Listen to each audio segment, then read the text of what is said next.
buying property. It's one of the biggest decisions of your life. And it's a long-term investment. And us as humans are impatient. We want instant gratification. All of us, there's a desire in us to do something and then get immediately rewarded. And long-term investments require patience and time. Buying property is like buying a CD. And when I say a CD, I don't mean a musical CD for those of us who are middle-aged and older.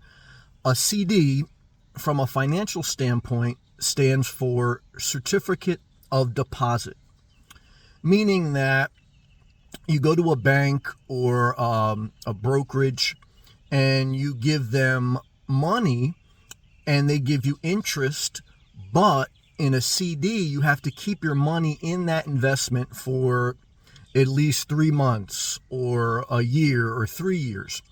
It all depends, on the terms of the CD. But CDs are long-term investments, or at least several months at a minimum. And in order to get your full return, your full amount of interest, you have to leave your money in the CD for, let's say, a year's period of time. If you pull the money out before the maturity of the CD, you will get penalized and lose money, possibly on your principal. And buying property is very similar because it's a long-term investment. Buying property is a 5 to 10 year investment, meaning that the general rule of thumb is that to buy property and to get appreciation and to cover all the cost of buying and selling and things you may do to the property, on average, you need to hold property for at least 5 to 10 years in order to recoup the money invested and actually make some money additional to that, some capital above what you put into it. And 5 to 10 years is a long period of time. And that's why they say, if you're new to an area or if you're not sure about something, as far as putting down roots in the area, rent first. Because rent, while you build up no appreciation, you have flexibility. It's maybe a month-to-month lease or a year lease.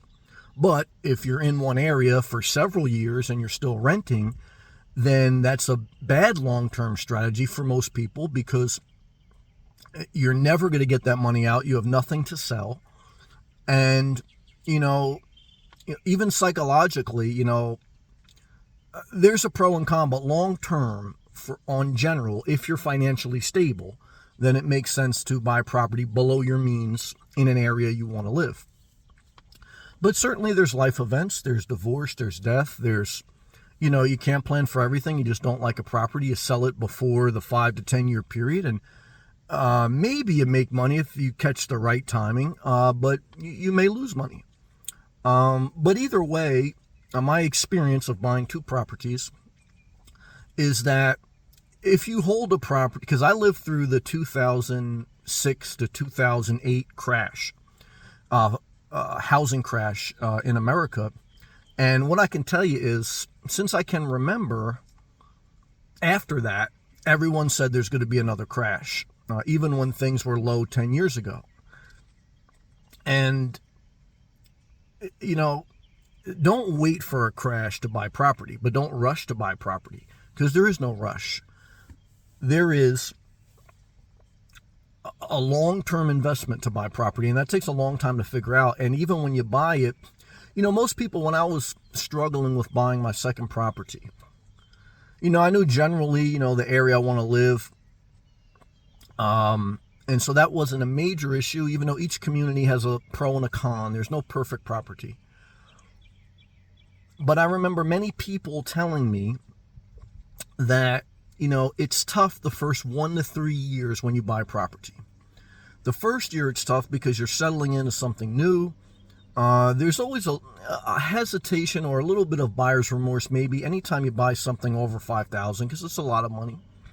But after 1 to 3 years, you begin to heal, you settle in, you have a routine, You've kind of got used to the property, you've worked out the kinks, and maybe even now you've started to slightly build up some equity. And, you know, that's the statement in this video. 5 to 10 years on average, you need to hold property. And then when you liquidate the property or sell it, then you'll probably at least recoup the money you put in, versus as renting, you'll never recoup that money. But again, short-term renting makes sense. If you're in financial ruins, then renting makes sense, you know, at least initially, until you get back on your feet. And, you know, there's no perfect answer. You know, I would tell you that everyone's an individual on their own journey. And there's been times in my journey where I understand both perspectives, the renter and the buyer, even the nomad, which I've been. But psychologically, I could tell you it does feel good to own. Psychologically, it's painful to buy. There's sacrifice to maintain a job and to live below your means, so that when you buy, you're not house poor. Remember to buy a manageable property, the square footage and the cost. And even during this housing boom, these past couple years after the pandemic, I've made videos of affordable housing below $200,000. And so, you know, while I definitely agree that, you know, house prices are still relatively high compared to most, I still, through my factual experience and documentation through my videos, believe that you can find affordable housing without having to have some type of subsidy. And if you need a subsidy, get it. But you got to be a little bit creative. You got to do the research. And, you know, you got to maintain a job. You know, there's nothing free, where you got to have a level of money, and you got to sacrifice. You know, for me, I've lived out of my car for 5 years, worked 2-3 jobs at times. So, you know, all I could tell you is that long-term and short-term is something you need to understand when it comes to investments, okay? Because a lot of things I do like short-term, but a lot of money I've lost in short-term investments. And a lot of it I would have made if I would have held on long-term. But there's something psychologically that frustrates me about holding something and not getting immediate equity or immediate return or immediate profit. And when you're buying property, it's like buying a long-term investment for a stock. You know, it may go down initially. You know, I remember when I bought my first property in, 2002, and it was kind of like just holding its value. And then in 2006 or whatever, it went down, and I owed more on the property than it was worth, but I held on to it for 12 to 15 years. And then the equity improved, and it, you know, you recoup what you put in. So 5 to 10 years, it's like buying property is like buying a CD, a certificate of deposit. You have to wait for that period of time for the equity to mature. And, you know, sometimes it's painful if there's a dip, but long term, you know, it's beneficial. For most people, there's exceptions. Don't rush to buy, don't rush to do anything. I don't preach that. Live below your means, maintain a job, figure out where you want to live. And, you know, we make mistakes, but you fall, you get back up, you know. But, you know, just the especially now, because CDs have interest that's higher than it has been in many years. You know, as I make this video, there's an average CD rate maybe of 5% if you put it in for at least a year. And so,